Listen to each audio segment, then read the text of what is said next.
한 주간 잘 지내셨습니까? 예, 날씨가 많이 더워졌습니다. 여름이 되었으니까 당연한 것이지요. 건강 관리 잘 하시고요. 또 말씀을 통하여 시원한 하나님의 은혜도 함께 누리시기를 바랍니다.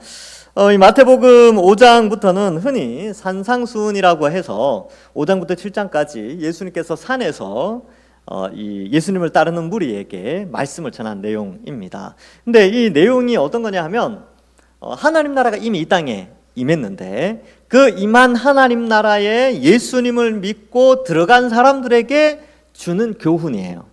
그래서 이 오늘 본문 말씀은 결국은 우리와도 연결되어 있죠. 우리가 예수님 믿고 하나님의 백성이 되었기 때문에 이미 임한 하나님 나라, 아직 물론 완성되진 않았죠. 예수님 재림을 통하여 완성되어지지만 이미 하나님 나라의 속성이 이 땅에 있기 때문에 그 나라의 속성을 누리며 하나님 자녀가 된 우리에게 주시는 말씀입니다. 그래서 지난 시간에 12절까지 팔복에 대해서 살펴보았고, 팔복은 우리가 생각하는 복화는 좀 많이 달랐죠. 심령이 가난하고 애통하고 온유하고 긍휼히 여기고 또 의에 줄이고 목마르며 긍휼히 여기고 마음이 청결하고 화평케 하고 또 의를 위하여 핍박을 받고 뭐 또 이런 8가지 어려움이 있어요. 근데 인간의 눈으로 보면 어떻게 이게 복이 될 수 있을까 생각하는데, 이미 임한 하나님 나라의 백성들은 이 세대의 가치관과 이 갈등을 유발하기 때문에 하나님 나라에 속했다라는 증거가 이런 8가지 형태로 나타난다는 거예요. 그래서 그러한 자는 복이 있다. 왜냐하면 그들이 천국을 소유한 자이기 때문에 그렇다라고 말씀을 하시죠. 그래서 이 시대의 다수의 사람들이 가지고 있는 가치관과 소수의 그리스도인의 가치관이 다르기 때문에 그 가운데 핍박을 당하는 거예요. 근데 이 사람들이 복되다는 것이죠. 이 사람들이 복되다. 그것을 예수님께서 말씀하시고요. 계속해서 연속해서 오늘 본문 말씀이 등장하게 됩니다. 자, 13절에 보시면 이제 예수님을 믿고 예수님을 적극적으로 따라가는 우리, 그러니까 무리들이라고 표현하지 않고 너희 이렇게 표현하는데 예수님과 더 가까워진 관계 속이지요. 그래서 13절에 보면 너희는 예수님이 지금 우리에게 말씀하시는 거예요. 세상의 소금이니 소금이 만일 그 맛을 잃으면 무엇으로 짜게 하리요, 이렇게 말씀하고 있습니다. 그래서 여기 너희는 우리죠. 우리고 팔복을 누리는 자, 이 세상에서 예수님 믿고 이 세상의 가치관과 이제 갈등하면서 다투면서 때로는 힘들고 지치고 고난받는 그런 너희는 세상의 소금이다라고 말씀하고 있습니다. 그래서 이 소금에 대한 비유죠. 그리고 뒤에 빛에 대한 비유인데 2개의 공통점이 있습니다.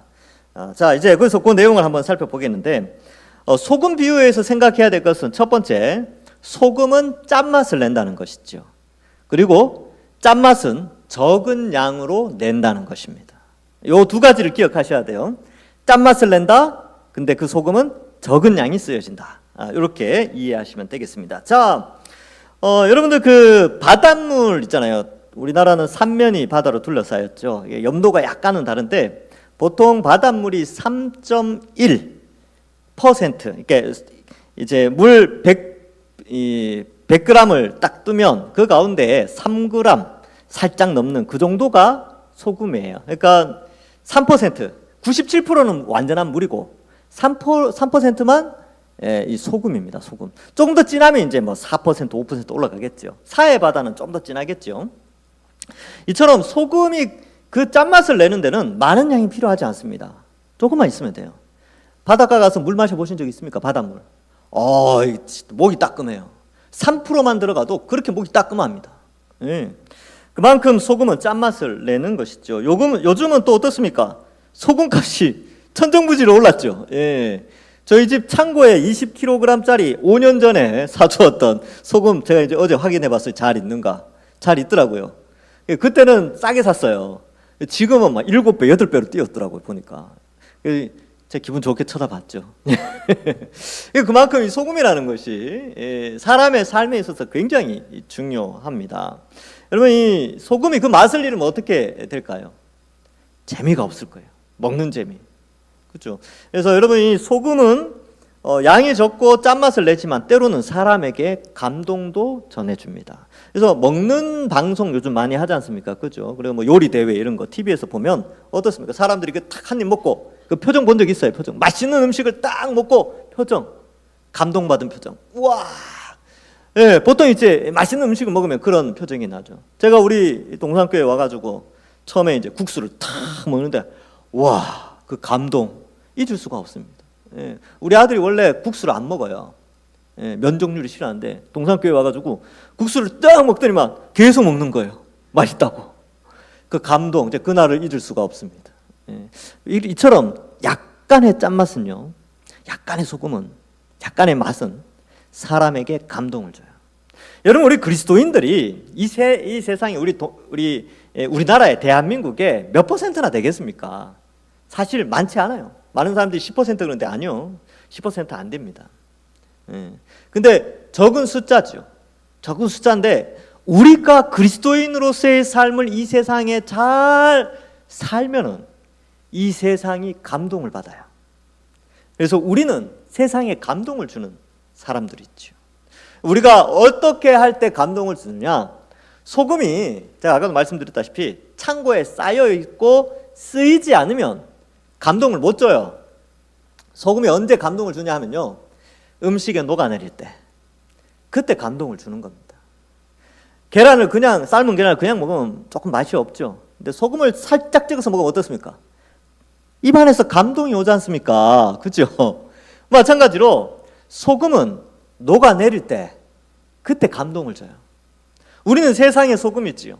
우리가 세상 속에서 그리스도인으로서 녹아내릴 때에 세상에서 세상 사람들이 하나님께 영광 돌리고 세상 사람들이 살맛이 나게 되는 겁니다. 근데 우리가 소금 아닌 척하고 세상에서 그냥 그 맛을 잃고 그리스도인이 아닌 척하고 안 그리스도인으로 살아간다.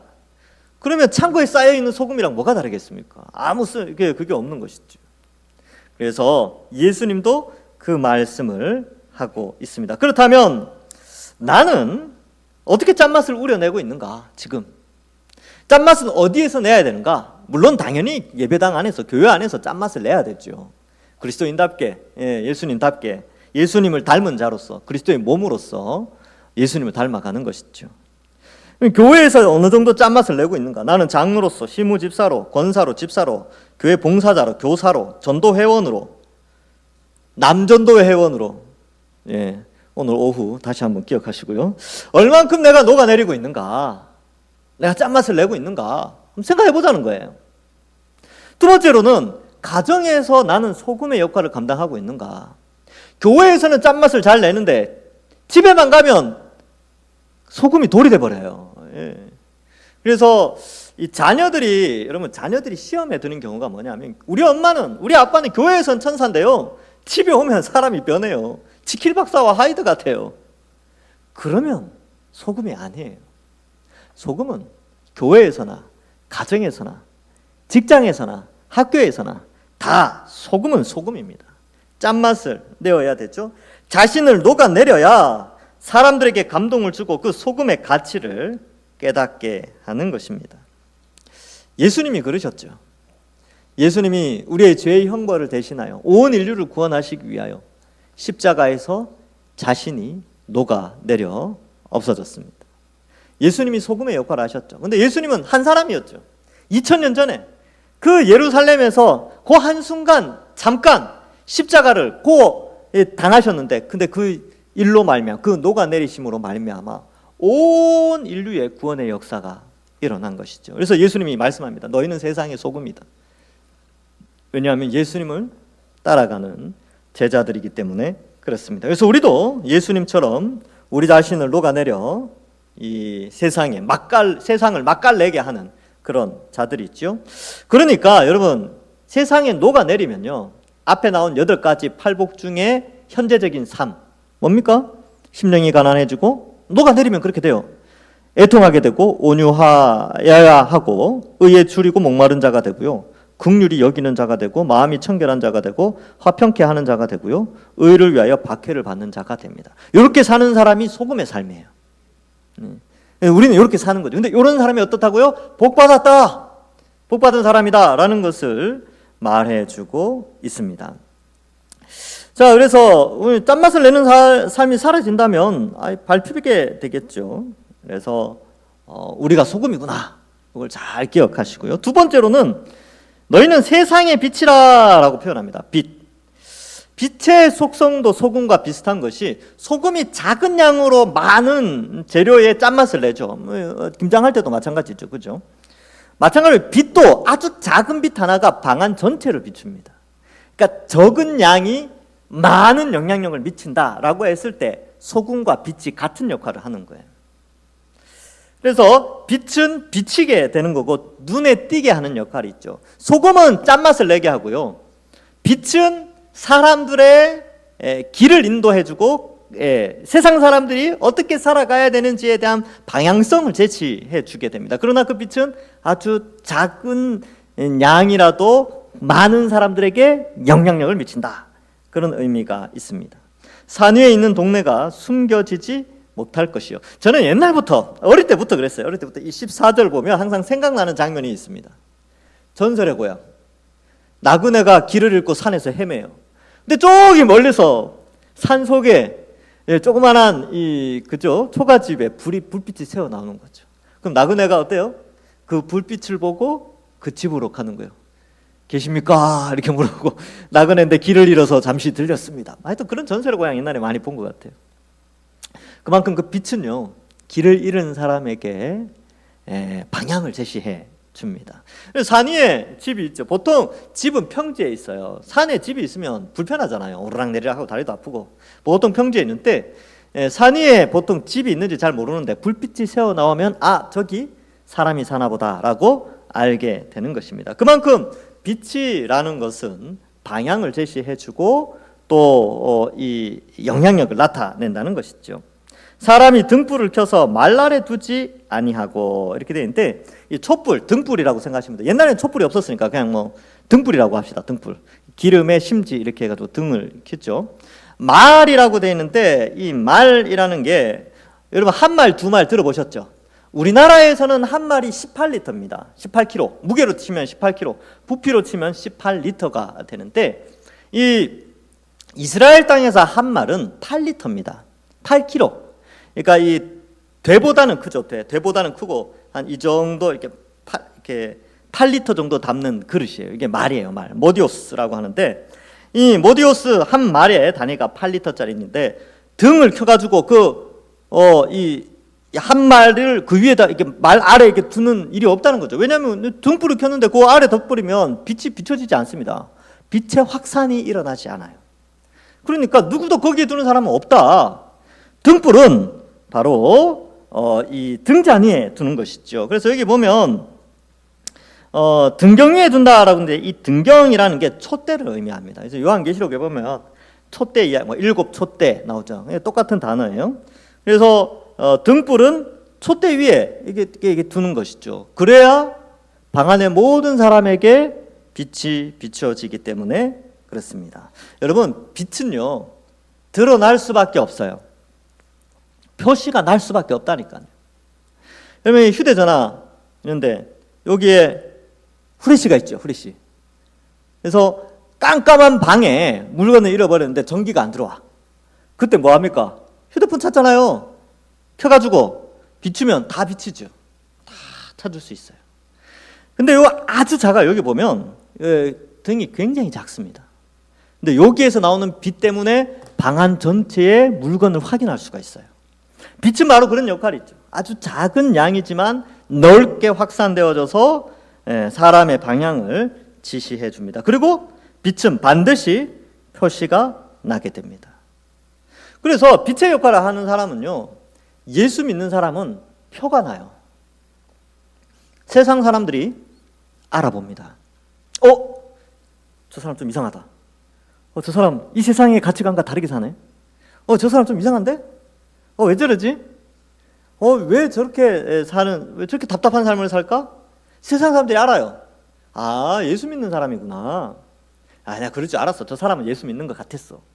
이렇게 표가 난다는 거예요. 예수 믿는 사람은 빛이기 때문에 어둠의 세상 속에서 들어가기만 해도 표시가 납니다.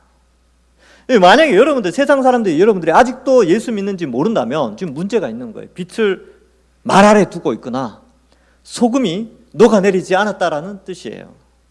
그래서 우리는 세상 속에서 명확하게 표시가 나게 되고 우리로 말미암아 누군가는 영향력을 받게 되어져 있습니다. 야, 역시 예수 믿는 사람은 다르다, 이런 표현을 듣게 되는 거죠. 근데 그것이 뭐냐 하면 하나님께 영광을 돌리는 일입니다. 그래서 거기 16절에 보시면 이렇게 나오지요. 이같이 너희 빛이 사람 앞에 비치게 하여 그들로 너희 착한 행실을 보고 하늘에 계신 아버지께, 너희 아버지께 영광을 돌리게 하라, 이렇게 되어져 있습니다. 그래서 여기 보면 빛을 비춘다, 소금이 짠맛을 낸다 라는 게 뭔지 알려주고 있죠. 뭐냐 하면 착한 행실입니다. 착한 행실. 이게 예수님과 같은 착한 행실을 하는 거예요. 예수님을 닮은 사람, 착한 사람. 그래서 예수 믿는 사람들은요, 우리 그리스도인들은, 우리 동산교회 성도들은 어디 가서 착하다라는 말을 들어야 됩니다. 못됐다라는 말 들으면 안 돼요. 야, 저 사람 참 못됐어. 아이, 동산교회 사람인데 참 못됐네, 이런 말 들으면 안 된다는 거예요. 왜냐하면 우리는 우리의 착한 행실로 소금과 빛의 역할을 감당해야 되기 때문에 그렇습니다. 그래서 이 착한 행실이라는 것의 또 다른 표현이 앞에 나오는 팔복의 그런 8가지 조건들이었죠. 그렇게 사는 겁니다. 그래서 삶의 자리에서 하나님께 영광을 돌리는 착한 사람, 착한 성도, 착한 목사, 그죠? 착한 장로, 착한 시무집사, 착한 권사, 착한 집사, 착한 봉사자, 착한 교사, 착한 성도, 하여튼 그렇게 되는 거예요. 그렇게 될 때에 하나님께 영광이 되어주고 하나님이 영광을 받으십니다. 여러분, 하나님이 우리를 배치시킨 자리는 다 달라요. 어떤 사람은 좀 부유하게, 어떤 사람은 중간 정도, 어떤 사람은 좀 가난하게, 어떤 사람은 이쪽 위치에, 어떤 사람은 이쪽 위치에, 배치가 달라요. 하나님이 주권적으로 배치하시는 거예요. 그럼 우리의 역할은 뭐냐면 세상의 어느 곳에 있든지 그곳에서 소금과 빛의 역할, 착한 행실을 드러내면 되는 것입니다. 자, 이렇게 이제 생각하면서 우리 한번 돌아봐야 되죠. 내가 소금과 빛의 역할을 정말 보잘것없는 자 같지만 나의 착한 행실로 소금과 빛의 역할을 감당하고 있는가? 이제 결단하는 거죠. 내가 조금 더 녹아내려야 되겠구나. 조금 더 빛을 감추는 것이 아니라 좀 드러내야 되겠구나 라고 결단을 해야 합니다. 그런 삶은 앞에 나오는 팔복의 삶, 그 앞에 고난받는 삶 있죠. 그런 삶과 연결되어 있다라는 것입니다. 자, 17절 이하 역시 너희로 이제 시작해서 예수님을 따르는 자들에게 이 율법에 대한 오해, 이것을 바로 잡아 주고 있습니다. 그래서 예수님께서는 이 막 죄 용서에 대해서, 그리고 막 이렇게 또 예수님이 활동하시면서 또 주일날 또 사람들을 고치시고, 그러니까 안식일 날도 사람들 고치고, 그러니까 많은 사람들이 오해를 했어요. 저 사람은 율법을 폐하러 온 것인가? 이렇게 생각할 수 있었기 때문에 예수님께서 율법에 대해서 바르게 설명해 줍니다. 그리고 예수님을 따르는 무리들은 다 유대인들이에요. 이 유대인들에게 있어서 율법은 거의 생명처럼 여기는 그런 유대인의 정체성과 관련되어져 있는데, 그것에 대해서 예수님이 바르게, 그러니까 그동안 잘못된 것들을 쭉 가지고 오는 그들에게 예수님이 나가서 바르게 해석을 해주니까 이때까지 쭉 잘못된 것들을 알아오던 많은 무리들이 예수님을 오해한 거죠. 어떻게 해요? 저 사람은 율법을 폐하러 왔다, 바르게 설명하는데 폐하러 왔다, 이렇게 생각하는 거예요. 그래서 여러분 21절, 다음 주부터 설교하는 21절 이하에 율법의 내용이 나와요. 특별히 십계명에 대한 내용이 나오는데 예수님께서 그 십계명의 몇 가지를 바르게 해석을 해 주시게 됩니다. 자, 어쨌든 여기에 보면 내가 율법이나 선지자를 폐하러 온 줄로 생각하지 말라. 이 율법과 선지자는 구약 성경을 의미합니다. 율법과 선지자를 폐하러 온 줄로 생각하지 말라. 폐하러 온 것이 아니요 완전하게 하려 함이라, 이렇게 기록하고 있습니다. 그래서 여러분, 예수님이 오심으로 말미암아 신약 시대가 펼쳐졌는데 구약에 기록된 선지자와 율법의 내용들, 모세와 선지자의 글들, 이런 모든 구약 성경은요 신약 시대의 관점에서 해석을 해야 됩니다. 예수님 이후에 우리는 살고 있기 때문에 구약 성경 읽을 때 신약의 관점에서 읽어야 되고요, 또 신약 성경을 읽을 때 그 배경을 구약에서 찾아서 이 신약 성경을 이해해야 한다는 것입니다. 그래서 구약 성경과 신약 성경은 같이 조화롭게 이루어져서 해석을 해야 되지 하나에만 머무르면 안 되죠. 유대인들이 지금도 예수님을 안 믿는 이유가 신약을 믿지 않아요. 구약도 제대로 안 믿어요, 걔네들은. 자, 구약을 제대로 믿었다면 예수님 믿었을 텐데 하여튼 좀 안타깝습니다. 물론 로마서 10장에 가면 그 내용이 나옵니다만, 자, 이렇게 신약과 구약은 서로 통일성이 있으며 더욱 발전되어 하나님의 풍성한 뜻이 점진적으로 이제 구약에서 신약으로 계시가 된 것이죠. 자, 그래서 18절에 보면 진실로 너희에게 이르노니 천지가 없어지기 전에 율법의 1.1획도 결코 없어지지 아니하고 다 이루리라 라고 말씀하고 있습니다. 그래서 모든 율법은요, 예수님을 통해서 다 이루어집니다. 인간은 율법을 지킬 수가 없지요. 근데 예수님은 율법의 원래 정신 하나님 사랑과 이웃 사랑을 완전히 성취하시게 됩니다. 다 이루시죠. 그래서 예수님이 십자가에 죽으실 때도 다 이루었다라고 하신 표현이 율법에 대해 율법의 요구를 다 이루었다라는 의미도 포함되어져 있어요. 물론 다른 의미도 있지만, 자, 그래서 율법에 보면 예를 들면 그런 거죠. 제사제도 같은 거. 제사제도가 이제 왜 있냐면 사람이 죄를 짓잖아요. 안 짓는 사람이 없으니까 죄를 지으면 그 죄를 없애는 방법을 하나님이 알려주셨는데, 짐승에게 죄를 뒤집어 씌워가지고 짐승을 죽여서 죄 용서함을 받게 되는 제도를 주셨는데, 그것은 결국 그러한 원리는 예수 그리스도를 통하여서 온 인류에게 영향력을 미친다라는 것을 미리 조금 보여준 거예요, 구약시대 때. 그래서 그 제사 제도의 원칙적인 의미를 예수님이 다 이루게 됩니다. 그리고 율법을 다 이루셨다 이렇게 표현할 때는요, 율법의 요구를 이루셨다 이런 표현도 됩니다. 근데 율법의 요구가 뭐냐 하면, 율법이 우리에게 요구하는 것은 너 율법 어겼지? 너 벌 받아야 돼, 이거예요. 근데 예수님이 이 요구를 이루셨어요. 왜냐하면 우리가 율법을 다 어겼거든요. 율법을 제대로 지킨 사람 아무도 없습니다. 의인은 없나니 한 사람도 없다라고 돼 있죠. 그래서 다 죄를 지었는데 예수님께서 우리의 죄의 형벌, 즉 율법의 요구를 자신이 십자가에서 다 받으시고 죽어주셨어요. 율법의 요구를 온전히 이루어 주셨습니다. 그래서 이런 의미가 있는 것이죠. 그래서 예수님은 율법을 폐하러 온 것이 아니라 율법을 이루시려고, 완전하게 하시려고 이 땅에 오셨다. 그 완전함은 십자가에서 나타나게 된 것이죠. 율법의 모든 조항과 요구들, 축복과 저주들은 예수 그리스도를 통해서 다 이루어졌습니다. 율법을 순종해서 받을 축복도 예수님을 통해서 우리가 축복을 받게 되고요, 율법을 어겨서 불순종하여서 받을 저주도 예수님이 다 받으셨습니다. 그래서 우리는 예수님을 믿으면 율법을 순종해서 받는 축복도 다 받게 되고요, 예수님을 믿으면 율법을 어겼기 때문에 받아야 될 저주도 예수님이 다 받으셨기 때문에 그 저주가 사라지게 되는 것이지요. 그래서 예수님을 믿으면 율법을 이룬 자처럼 하나님이 여겨주신다. 그래서 의인이 되어지는 것이죠.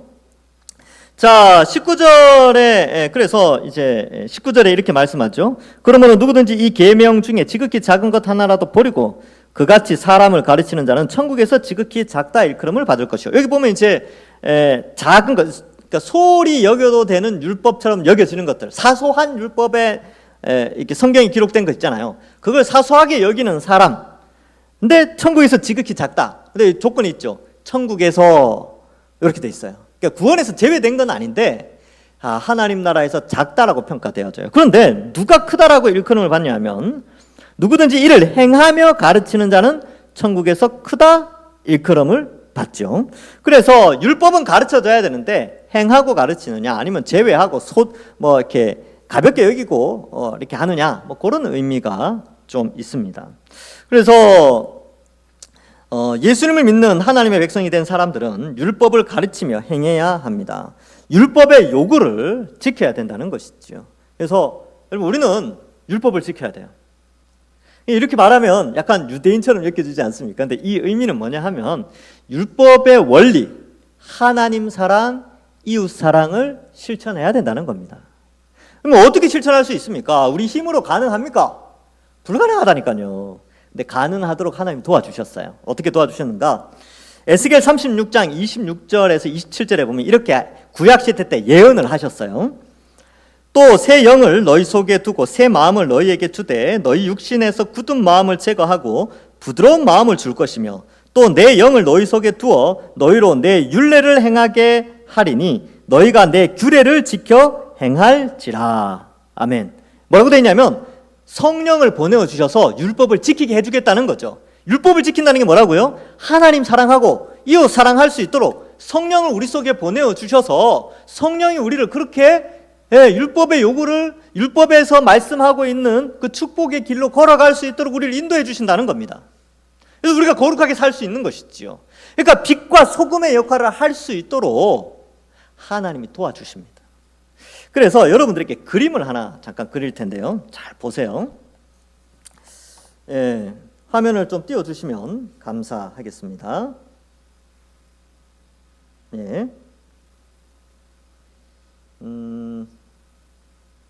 제가 그림을 그려놓은 것이 사라졌군요. 그럼 다시 그리면 됩니다. 여기 있네요.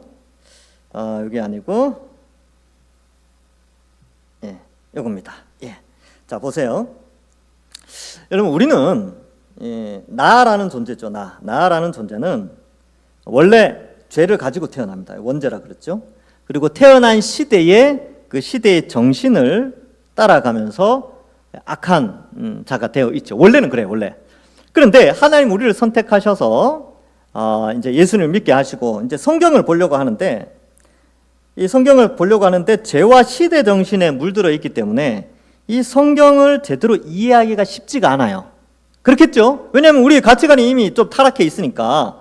그래서 이 성경을 이해할 수 있도록 성령이 우리에게 빛을 비추어 줍니다. 그래서 이걸 조명이라고 하는데 성령이 우리에게 빛을 비추어 줘서 즉 우리의 지식과 감정과 의지를 변화시켜서 성경을 이해하도록 하세요. 그래서 성경을 딱 읽으면서 어떻게 하냐면 그렇다. 믿어지네. 이렇게 만든다는 거예요. 이렇게 만들어주시는 분이 성령이에요. 이걸 성령의 조명 역사라고 하고요. 그러면 성경을 이해했기 때문에 여러분 행동은요. 가치관에서 나와요. 어떤 가치관이 들어가느냐에 따라서 그 사람의 행동이 결정되거든요. 성경적 가치관이 들어오면 성경적 가치관에 의해서 그걸 실행하게 되는데 사실 우리가 죄와 시대 정신에 물들어 있기 때문에 실행할 능력도 사실은 없어요. 그런데 성경을 통하여서 성령이 성화, 즉 거룩하게 살아갈 수 있도록 우리를 도와주십니다. 그래서 이걸 성령의 성화의 역사하심 이렇게 표현을 해요. 그러면 자 보세요. 성령의 도우심, 조명하심과 성화의 역사로 나라는 존재가 죄가 줄어들고 시대 정신의 악함이 낮아지게 되죠. 그럼 조금 괜찮은 상태에서 다시 성경을 보면 어떻습니까? 성령의 조명하심이 더 커지겠죠. 성령의 성화의 역사도 더 커지겠죠. 그래서 전에는 한 10%만 이해했는데 또 10% 정도만 실천을 했다면 이제는 이렇게 순환을 하면서 20%, 30%, 또 성화도 거룩하게 사는 것도 20%, 30% 이렇게 더 거룩하게 살아가겠죠. 그러니까 이 삶의 패턴이 이 순환이 계속 일어나면서 어떻게 되냐면 죄는 점점 줄어들게 되고 시대의 악한 정신에도 물들지 않고 오히려 성경적 가치관, 이 성경의 가치관으로 살아가게 해주신다는 겁니다. 이게 바로 율법을 이루어가는 삶이죠. 하나님 사랑, 이웃 사랑. 그러면 여러분 성령이 하시는 일이 뭐냐? 흔히들 성령 운동 그렇게 표현하는데 성령 운동은요 조명의 운동이요 성화의 운동입니다. 성령은 조명하시고 성화하시는 거예요. 조명과 성화의 목적은 뭐냐면 예수 그리스도의 십자가 그것을 드러내고 그러한 삶을 우리에게 살아가도록 성령이 우리를 도와주시는 것이죠. 하나님의 구속의 역사를 돕는 일이 성령입니다. 그래서 성령은 단독 사역을 하지 않아요. 성령 자체가 성령이 예수 그리스도의 십자가와 상관없이 자신의 어떤 그러한 특별한 자기만을 위한 사역을 하지 않습니다. 성령은 철저하게 예수 그리스도의 십자가 중심으로 말씀 중심으로 움직이게 되는 것이지요. 자, 그래서 화면을 바꿔주시고요. 이처럼 우리는 이 율법을 지킬 수 있어야 하는 것입니다. 그래서 가르치고 이를 행하며 가르치는 자가 천국에서 큰 자가 되는 것이죠. 그래서 성령이 우리 속에서 우리를 이렇게 인도하시는 것입니다. 자, 다음으로 좀 생각해 볼 것은 그렇다면 여러분, 우리가 정말로 이런 의의 삶을 살 수 있는가? 우리가 정말 의인의 삶을 살 수 있을 것인가? 20절에 보시면 이렇게 돼 있어요. 내가 너희에게 이르노니 너희 의가 서기관과 바리새인보다 더 낫지 못하면 결코 천국에 들어가지 못하리라, 이렇게 돼 있죠. 서기관과 바리새인보다 더 나은 의가 무엇일까? 이거 한번 생각해 봐야 됩니다. 서기관들, 바리새인들 얼마나 철저하게 율법에 잘했을까요? 일주일에 막 2번씩 금식해요. 여러분, 하루만 금식해도 온몸에 힘이 쭉쭉 빠져요. 근데 일주일에 2번씩 막 금식하고요. 막 구제도 하고 11조 철저히 하고요. 그다음에 또 뭐가 있을까요? 하여튼 율법 다 지키고, 기도도 아주 맛깔나게 잘했어요. 막 사거리 나가도 이렇게 쫙 벌리고 주여 막 이렇게 기도했던 사람들이 바로 이 서기관과 바리새인들이에요. 근데 그들보다 더 나은 의를 요구하고 있습니다. 여러분, 이거 가능할까요? 가능합니다. 어떻게 가능하냐? 설명해 드릴게요. 화면을 다시 한번 바꿔주시기 바랍니다. 제가 좋아하는 그림이 등장합니다. 보시면 여러분, 인류는 2개로 나눠져요. 2부류.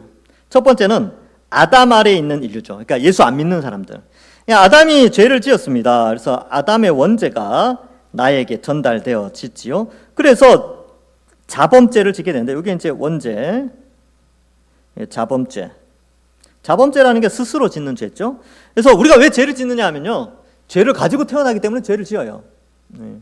그래서 그 죄의 결과로 어떻게 되느냐, 육체의 죽음과 지옥의 고통을 당하게 되는 것이지요. 그래서 이러한 이 부류의 인류가 하나 있고, 또 하나의 인류는 예수님, 그러니까 이 인류의 대표죠. 아담. 그 다음에 두 번째 인류의 대표인 예수님. 예수님은 완전한 의를 행하셨습니다. 그렇죠? 이 성육신 하셨고, 의라는 게 뭐라 그랬습니까? 지난주에 하나님의 뜻에 순종하는 것이 의라고 그랬죠. 하나님 인정하는 의. 예수님은 완전한 순종, 성육신 하시고 이 땅에 오셔서 하나님 사랑, 이웃 사랑을 실천하시고 십자가에 죽기까지 순종하셔서 완전한 의인이 되셨어요. 이 3가지 조건, 성육신, 하나님 사랑, 이웃 사랑, 십자가의 순종. 완전한 의인이 되는데, 이 예수님 안에 있는 나는 이 의가 전달되어지는 거예요. 이 원죄가 나에게 아담 아래에 있던 인류가 원죄가 나에게 전달되었던 것처럼 예수님의 의가 나에게 전달되어집니다. 그래서 어때요? 의로운 자가 되었기 때문에 어때요? 의를 행할 수 있는 거예요. 근데 이게 어떻게 가능하냐? 성령, 여기 있죠. 성령의 도움. 성령의 도움으로 의를 행할 수 있게 되었죠. 그래서 이러한 이 의를 행하는 것이 바로 바리새인과 서기관보다 더 나은 의가 됩니다. 자, 바리새인과 서기관보다 더 나은 의는 사실은 예수님이 행하셨어요. 예수님이 하셨죠. 근데 우리가 요렇게 들어가기만 하면, 요 영역에서 이 영역으로 들어가기만 하면 서기관과 바리새인보다 더 나은 의를 소유할 수 있게 됩니다. 그래서 여기에 들어가게 되죠. 어떻게 들어갑니까? 믿음으로 들어가잖아요. 믿음은 들음에서 나고 들음은 그리스도의 말씀으로 말미암는다. 이게 로마서 10장 17절에 나오는 거예요. 그리스도의 말씀, 복음을 듣고 믿어 이 영역에서 이 영역으로 이렇게 이동을 하게 됩니다. 그리고 이렇게 이동하게 되면 예수님의 의가 나에게 전달되어져서 의를 행하여서 이제 완전한 의인이 되게 되는 것이죠. 우리가 더 나은 의를 소유하게 됩니다. 그래서 어떻게 돼요? 의를 소유했기 때문에 영생과 천국, 육체의 영생, 나중에 재림 때 육체의 영생하게 됩니다. 그 다음에 예수님이 재림으로 말미암아 완성될 천국을 소유하게 됐지요. 그래서 이러한 두 영역으로 나누어지고 영역의 이동은 믿음을 통하여서 이루어진다. 자, 그러면 화면을 바꿔주십시오. 여러분, 우리는 예수님을 믿었다면, 예수를 믿고 있다면 바리새인과 서기관보다 더 나은 의를 가지고 있습니까? 안 가지고 있습니까? 가지고 있는 거예요.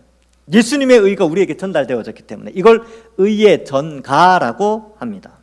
그래서 여러분, 우리는 이제 의를 행할 수가 있어요. 로마서 6장 13절에 또한 너희 지체를 불의의 무기로 죄에게 내주지 말고 오직 너희 자신을 죽은 자 가운데서 다시 살아난 자 같이 하나님께 드리면 너희 지체를 의의 무기로 하나님께 드리라. 14절에 보면 죄가 너희를 주장하지 못하리니 이는 너희가 법 아래에 있지 아니하고 은혜 아래에 있음이라. 은혜 아래에 있다는 게 이 예수 그리스도의 의 아래에 있다는 뜻입니다. 그래서 우리는 의를 행할 수가 있어요. 성경은 우리에게 불가능한 것을 요구하지 않습니다. 충분히 할 수 있는 것을 말하고 있죠. 성령의 도우심으로 하나님이 원하시는 하나님 뜻에 순종할 수 있게 되는 것입니다. 로마서 6장 22절에 또한 그러나 이제는 너희가 죄로부터 해방되고 하나님께 종이 되어 거룩함에 이르는 열매를 맺었으니 그 마지막은 영생이라. 아까 그림 생각나시죠?